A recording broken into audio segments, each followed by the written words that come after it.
Ahora mi alma se ha angustiado, ¿y qué diré? Padre, sálvame de esta hora. Pero para esto he llegado a esta hora. Padre, glorifica tu nombre. Entonces vino una voz del cielo, y lo he glorificado, y de nuevo lo glorificaré. Por eso la multitud que estaba allí y oyó la voz decía que había sido un trueno. Otros decían, un ángel le ha hablado. Jesús les dijo, esta voz no ha venido por causa mía, sino por causa de ustedes. Ya está aquí el juicio de este mundo. Ahora el príncipe de este mundo será echado fuera.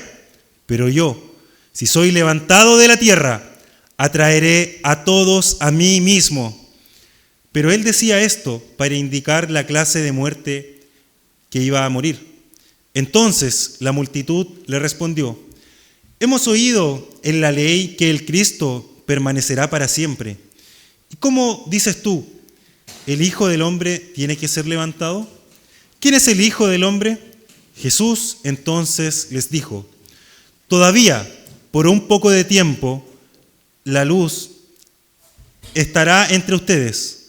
Caminen mientras tengan la luz, para que no los sorprendan las tinieblas.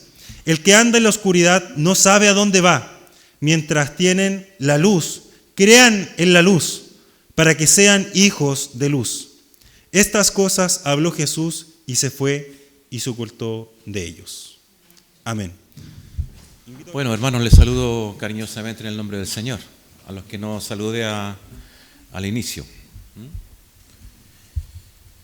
Hoy día culminamos un periodo, yo digo mal llamada Semana Santa, porque una semana no puede ser santa.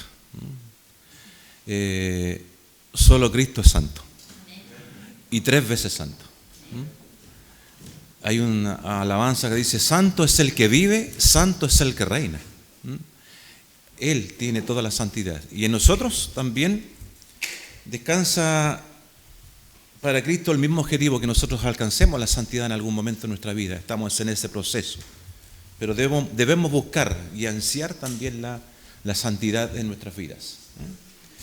El Señor nos ha llamado a eso, justamente, a ser santos y obedientes a su palabra. La única regla de fe y de confianza que nos entrega la sabiduría que necesitamos los hijos del Señor para entender todo este proceso, ¿no es cierto?, que también hoy día le recordamos, en un tiempo para recordar y rememorar lo que nuestro Señor sufrió por nosotros y por nuestros pecados y por nuestras culpas.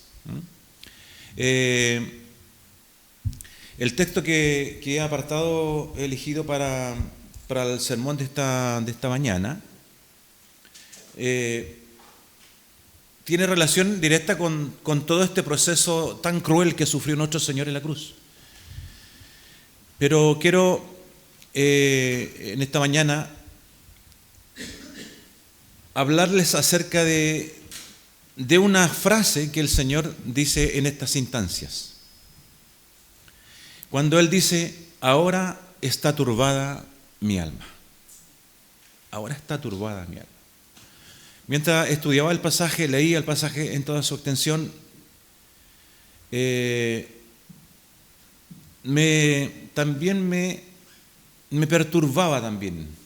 Mi corazón se afligía también.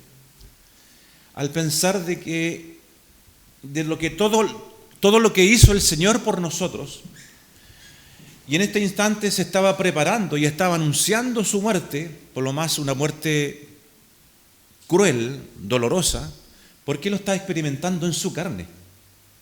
Recordemos de que Cristo es Dios encarnado, así que era también humano como nosotros. Tenía dolores, tenía aflicciones. Comúnmente también se perturbaba, pero siempre en la presencia de nuestro Señor nosotros decimos, conocemos a este Cristo, un Cristo de paz, un Cristo de amor, un Cristo de bondad. De tal manera que a veces cuando nos expone el texto y nos dice de que cuando echó a los mercaderes del templo, me imagino a mi Señor Jesucristo, muy enojado con este tipo de gente, que los echó del templo y que les enseñó de que el templo no era para eso. Sobre todo que la gente que traficaba en el templo del Señor, que vendía y que hacía cosas indignas, les da a entender de que para eso no es el templo. Que el templo es para glorificar el nombre del Señor, como lo hacemos nosotros en este día. Antes de avanzar, les voy a pedir, hermanos, que me ayuden en oración. Señor amado, gracias te doy, Padre amado, porque tú eres bueno, porque tú eres santo, como lo decimos, y porque, oh Señor, nos pones en circunstancias en la vida, Santo Dios, de la cual nos es imposible no hablar de ti, Santo Dios. Permite, Padre amado, que tus palabras, oh Señor, que el texto bíblico, que toda tu palabra en toda su magnitud, Santo Dios, siempre cuando tengamos que hablarles a los demás de ti, lo hagamos con la prudencia y la sabiduría, oh Señor, que se demanda. Bendice mi vida, Santo Dios, te ruego de que el Espíritu Santo que está en mí pueda, Santo Dios, hablarles a mis hermanos y hablarles, oh Señor, con sabiduría, pero también, Santo Dios, para que puedan entender con palabras sencillas y fáciles. Ayúdame, Señor, sé conmigo en esta hora y siempre, Santo Dios, lo pido en el nombre glorioso de Jesucristo, nuestro Señor y Salvador. Amén. Yo traje mi Biblia, pero me cuesta leer porque en estos tiempos tengo la vista ya muy corta. El hermano Samuel me decía, voy a sacarle unas copias para impartir la cena del Señor con letras grandes. Y yo decía, sí, que sean con letras grandes, como decía el apóstol Pablo, o sea, escrito con grandes letras, porque también tenía el mismo problema de visión. Así que él escribía con grandes letras. Entonces, el texto, para recordar un poquito de Juan, dice, Jesús anuncia su muerte. Ahora está turbada mi alma, ¿y qué diré? Padre, sálvame de esta hora, mas para esto he llegado a esta hora. Padre, glorifica tu nombre. Entonces vino una voz del cielo, lo he glorificado y lo glorificaré otra vez. Y la multitud que estaba allí y había oído la voz decía que había sido un trueno, otros decían, un ángel le ha hablado. Hasta ahí solamente estos 3 versículos para la primera parte de esta predicación. La expresión, esa expresión de que está turbada mi alma no había sido dicha nunca por nuestro Señor. Porque estaba turbada el alma de nuestro Maestro. Cuando Jesús dice esto, es una expresión angustiante que difiere a un estado de confusión, perturbación, desconcierto, desorientación o también alteración emocional. Hermano, en estos días, en nuestras vidas, probablemente en la vida de nuestros seres queridos, también están sucediendo cosas como esta. Yo les decía al inicio de que a mí también me causó algo en mi corazón y en mi vida cuando leo esta frase, que mi Señor, mi Salvador, esté pasando por una hora de turbación tan grande. Está turbada mi alma, está turbada mi alma. Y yo pensaba también en mí y en los demás. Porque Jesús sufre este momento en su carne y en su espíritu como hombre, que carga en su cuerpo con una vida de su vida, con todo el peso de la humanidad, según lo dice 2 Corintios 5:21. El que no conoció pecado por nosotros, lo hizo pecado para que nosotros fuésemos hechos justicia de Dios en él. Cuando enfrentamos nosotros en nuestra vida alguna alteración emocional como la que nuestro Señor estaba pasando, de esta magnitud en nuestras vidas, fíjense que si yo les preguntase hoy día a todos los que estamos acá hoy día, alguien que levante la mano, no lo haga, por favor, levante la mano quien haya pasado por alguna angustia o por algún problema emocional, hoy día le llaman salud mental. Y muchos de nosotros estamos allí inscritos en el CEFAN en salud mental. Yo soy uno de ellos. ¿Y qué es lo que hace la ayuda médica que nos brindan? Nos dan pastillas para tranquilizarnos, para tranquilizar nuestra vida y para andar bien, ¿no es cierto? A mí me dan una, y a mi señora también, somos clientes de ahí, habituales. Nos dan una pastilla que se llama Centralina. Entonces la Centralina, claro, nos hace andar todo el día sin ningún problema, ¿cierto? Y con nuestra mente bien dispuesta. La verdad, hermano, de que las estadísticas en nuestro país demuestran de que de 4 chilenos, al menos uno tiene una enfermedad relacionada con esto, con problemas mentales. Y las estadísticas demuestran de que del 16.8% podríamos llegar hasta el 70% de este tipo de enfermedades. Y las enfermedades de tipo mental vienen por muchas causas. Vienen en causas generales, por ejemplo, por la falta de trabajo, por la falta de bienestar, por la falta de salud, por la falta de un hogar donde vivir, una casa que tener un vivir, y ya después nos subimos de rango y decimos, yo también me estoy angustiado porque necesito tener un auto. Entonces ya vamos subiendo nuestra angustia, va subiendo de rango. No es común. Otros dirán, a mí en mi vida me falta el amor. Entonces también me angustia eso de no tener el amor. La verdad es que todas y cada una de estas cosas, hermanos, son solucionables. Son solucionables. Nosotros no podemos solucionar nuestros problemas mentales. No podemos solucionar nuestros problemas con esta pastillita que nos da el doctor. Solamente Cristo es el que sana y solamente Cristo es el que salva. De la manera que cuando Cristo está actuando en mi vida, está actuando en mi corazón está lleno de su gracia y de su amor, solo con Él puedo yo librarme de todas estas angustias y de todos estos temores. Cuando estemos pasando por la angustia, por algún problema de esta índole, digamos en nuestro corazón, el Señor está conmigo. ¿Por qué he de temer? ¿Por qué se ha de alterar mi vida por una causa tan sencilla como esta? La verdad es que está demostrado cuando se demuestra nuestra poca fe.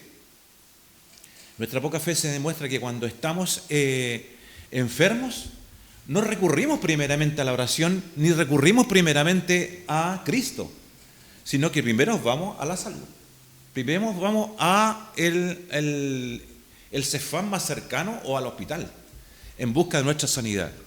Nosotros, hermanos, muchos de nosotros, y más aún los mayores, hoy día la mayor de aquí es mi mamá, ¿no es cierto?, que ya hace poquito cumplió 93 años, y después parece que le secundo yo.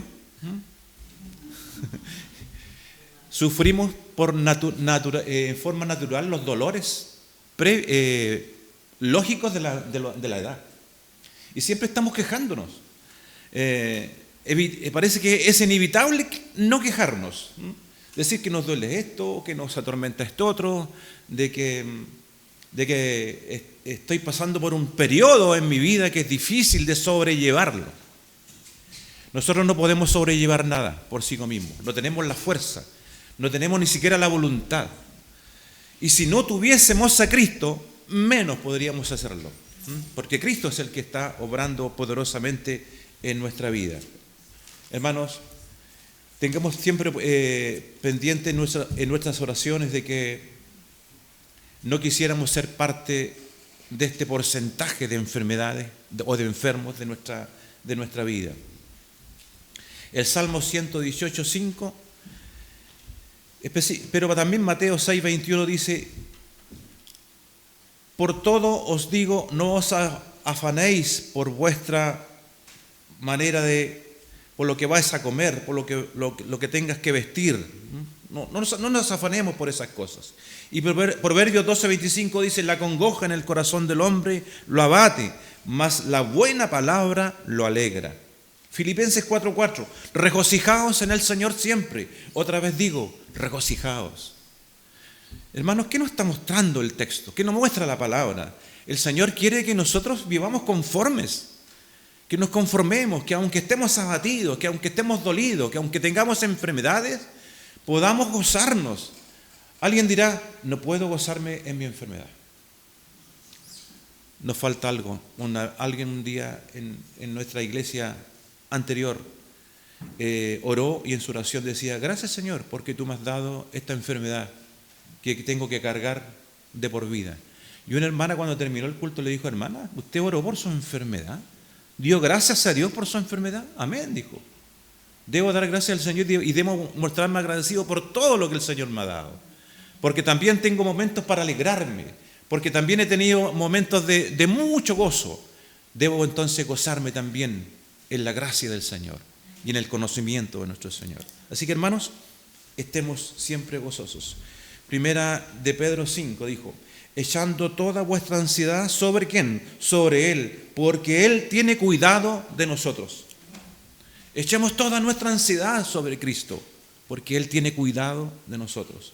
Amados hermanos, cualquier ansiedad, confusión, alteración emocional, por lo más grande que pensemos que pueda ser para nosotros, no se puede comparar con el sufrimiento de nuestro Señor amado. No existe comparación alguna. Cuando Él dice: ahora está turbada mi alma.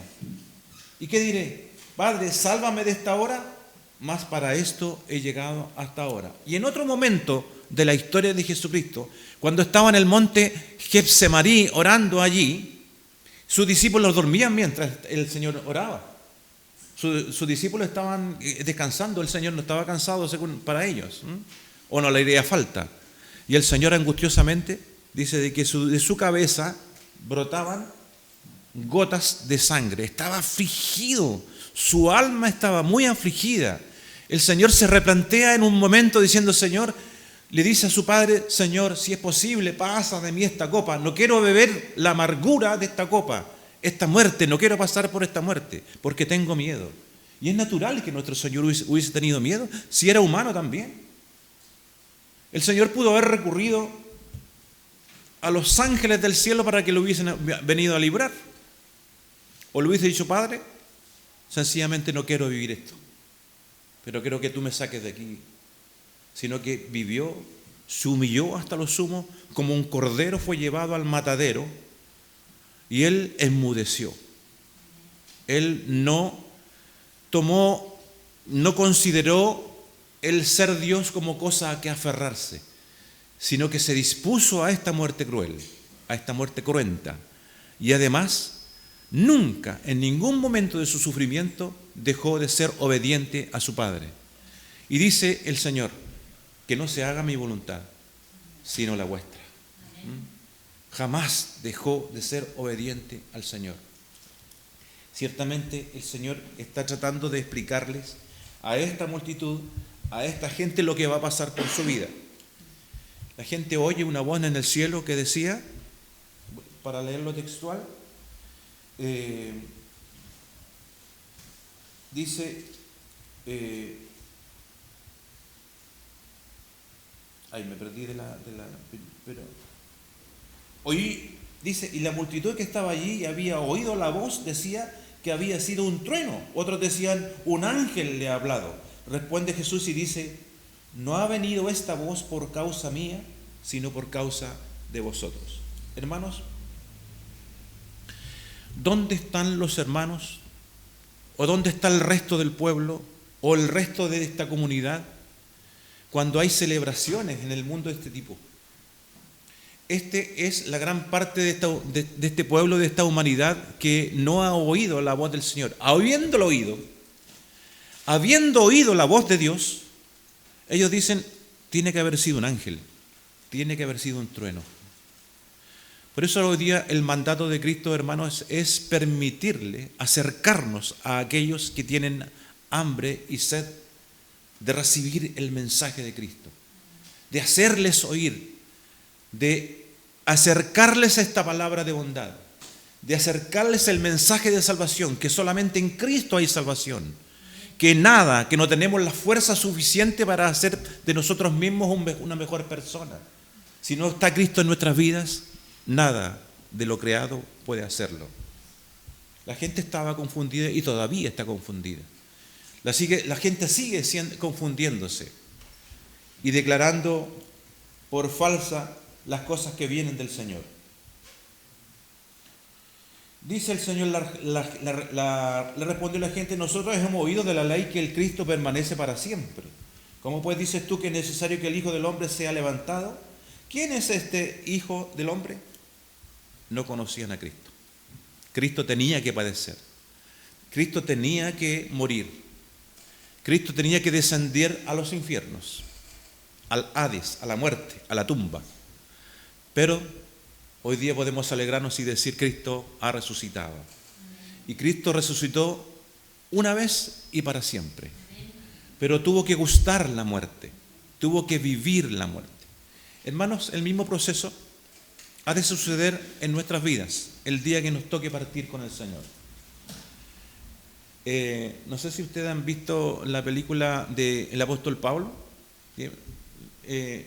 No se acerca mucho al texto bíblico, pero tiene algunas partes bien bonitas. El protagonista de la película no es el apóstol Pablo, es Lucas, que va a donde estaba preso. No lo encontramos en la Biblia, pero la película muestra que está preso Pablo, ya muy enfermo, muy ciego, no veía nada, y Lucas va a escribir el texto que Pablo le está relatando. Entonces él lo saca ahí, entra a la cárcel de manera, no sé cómo hablarlo, pero entra a la cárcel, que era una cárcel impenetrable, pero y toma el texto ahí, y al final hay una sanidad también en el romano que estaba a cargo de esa cárcel. Tenía a su hija enferma y fue Lucas el que lo sanó como doctor, no como milagro, sino que le hizo una operación que nadie conocía en ese tiempo. Bueno, le invito a hablarlo porque si no se acerca al texto bíblico, nos da una idea de lo que tuvo que pasar el apóstol Pablo también para hacernos llegar esta palabra de Cristo hacia nosotros. Y eso también nos ayuda a entender todo lo que tuvo que sufrir nuestro Señor. Jesús dice esta frase en una etapa de su vida tremendamente angustiante. Está experimentando en su carne, en su vida, sin pecado alguno, que sufrirá por primera vez. ¿Cuál es? Morir, pero no la muerte que nosotros quisiéramos para sí, sino una muerte porque nosotros quisiéramos para nosotros una muerte reposada, sin mayores dolores o sufrimientos. Mi Señor sabe a lo que será sometido. Sabe los errores que se vienen para algunos, en algunos instantes a su vida, pero no va a claudicar por amor a los suyos, a esta humanidad malvada. ¿Qué dice el Señor? Padre, sálvame de esta hora, para esto he llegado a esta hora. Este Señor que aún en los últimos momentos de su vida fue obediente a su Padre. Este Señor que angustiosamente en otra hora dice: Padre, si es posible, pásame de mí esta copa, pero no se haga mi voluntad, sino la tuya. Quisiera, hermanos, dejarles un texto que para mí es uno de los textos más hermosos de la palabra del Señor, que se encuentra en Isaías. Isaías es el profeta de Dios que profetiza esto. ¿Cuántos años antes sería, pastor, más o menos? Desde Isaías a... Imagínense, entre 600 años antes de que Cristo padeciese todo esto, Isaías lo dice de una manera pero tan hermosa. Si tienen allí su Biblia, búsquenlo. En Isaías 53 se encuentra el texto completo. Voy a leer desde el versículo 3. Dice: despreciado y desechado entre los hombres, varón de dolores, experimentado en quebranto, y como que escondimos de él el rostro. Fue menospreciado y no lo estimamos. Ciertamente él llevó nuestras enfermedades y sufrió nuestros dolores, y nosotros le tuvimos por azotado, por herido de Dios y abatido. Mas él herido fue por nuestras rebeliones, molido por nuestros pecados. El castigo de nuestra paz fue sobre él, y por su llaga fuimos nosotros curados. Todos nosotros nos descarriamos como ovejas, cada cual se apartó por su camino, mas Jehová cargó en él el pecado de todos nosotros. Angustiado él y afligido, no abrió su boca. Como cordero fue llevado al matadero, y como oveja delante de sus trasquiladores, enmudeció y no abrió su boca. Por cárcel y por juicio fue quitado, y su generación, ¿quién la contará? porque fue cortado de la tierra de los vivientes, y por la rebelión de mi pueblo fue herido. Y se dispuso con los impíos su sepultura, mas con los ricos fue en su muerte, aunque nunca hizo maldad, ni hubo engaño en su boca. Con todo eso Jehová quiso quebrantarlo, sujetándole a padecimiento. Cuando haya puesto su vida en expiación por el pecado, verá linaje y vivirá por largos días, y la voluntad de Jehová será en su mano prosperada. Verá el fruto de la aflicción de su alma y quedará satisfecho. Por su conocimiento justificará mi siervo justo a muchos y llevará las iniquidades de ellos. Por tanto, yo le daré parte con los grandes y con los fuertes repartirá despojos, por cuanto derramó su vida hasta la muerte y fue contado con los pecadores, habiendo él llevado el pecado de muchos y orado por los transgresores. Yo creo que Isaías muestra el padecimiento de Cristo de una manera hermosa. Y este texto permanece en nuestro corazón, en nuestra vida. Así que cada vez que tengamos que agradecer al Señor por lo que hizo por nosotros, por nuestras faltas, por nuestros pecados, pecados que nosotros mismos tendríamos que haber dado cuenta, el Señor los sostuvo por nosotros. Él llevó nuestras enfermedades. Él cargó con nuestras incapacidades. Hermanos, sé que muchos de nosotros estamos o estuvimos pasando por momentos de turbación, confundidos y desorientados. Nada, ningún consejo o medicina curará nuestro mal. Y en esta confusión buscamos en otros lados, con otras gentes, con otros amigos, con otra familia, la panacea que curará nuestros males. La panacea que cura nuestros males y curará nuestros males se encuentra en Jesús, en su palabra, en su fuerte testimonio de vida. Se desangró por nosotros hasta la muerte. Y él mismo dice en el verso 35 que compartíamos anteriormente, entonces Jesús le dijo: aún por un poco está la luz entre vosotros. Andad entre tanto que tenéis luz, para que no os sorprendan las tinieblas, porque el que anda en tinieblas no sabe a dónde va. ¿Quién es la luz de este mundo? Cristo es el Señor de este mundo. La luz tiene una comparación también con ver, con entender. Hay algunos hermanos que dicen: yo tengo esta visión. ¿Han escuchado esa palabra? Tengo una visión. O sea, es poder ver con claridad. Nosotros tenemos que ver con claridad. Y esta es la claridad que el Señor quiere. No vamos a experimentar algo sobrenatural en nuestras vidas. El Señor quiere que entendamos, que andemos y caminemos en la luz. Él es la luz. Cuando Cristo está en nuestras vidas, no hay tinieblas que lo sostengan. Así que, hermanos, estemos pendientes toda nuestra vida en oración, sobre todo presentándole nuestra gratitud al Señor y pidiendo perdón por nuestras faltas, porque sabemos que nuestras faltas no nos acercan a Él, mientras no nos haya perdonado. Cuando nosotros oramos por el perdón, como lo hicimos en esta mañana, creemos que ya el Señor nos ha perdonado. Y podemos tener el gozo de que sí nos ha perdonado en verdad, y que podemos participar de la alabanza, de la oración y de su palabra santa.